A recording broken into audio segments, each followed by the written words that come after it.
જો તમે પણ સલમાન ખાનના વિડીયો, ઋતિક રોશન અને કરીના કપૂરના વિડીયો જોઈને મોટિવેટ થઈ ગયા અને જીમે મેમ્બરશિપ લઈ લીધી છે, પણ હવે તમે જીમે જતા નથી, તો આ વિડીયો તમારા માટે છે.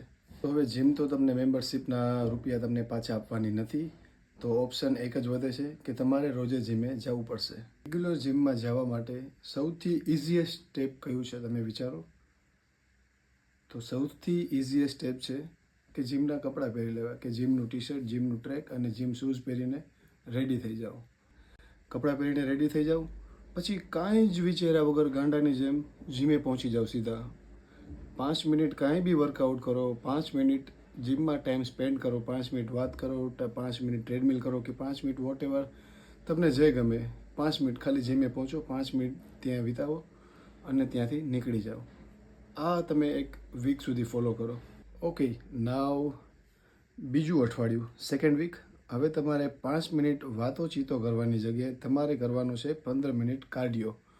તો ટ્રેડમિલ, સાયકલિંગ, રોવર કે તમારા જીમમાં જે પણ ઇક્વિપમેન્ટ અવેલેબલ છે કાર્ડિયોના, એમાં તમે 15 મિનિટ ટાઈમ સ્પેન્ડ કરો, 15 મિનિટ રનિંગ કરો કે કંઈ બી 15 મિનિટ સુધી વર્કઆઉટ કરો.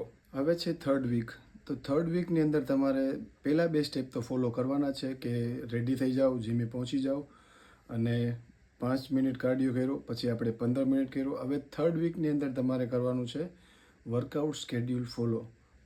15 મિનિટ કાર્ડિયો કર્યા પછી કોઈ બી તમારા જીમમાંથી જે તમને પ્રોવાઇડેડ સ્કેડ્યુલ છે તેને ફોલો કરો અને જીમમાં એટલીસ્ટ 45 મિનિટ સ્પેન્ડ કરો.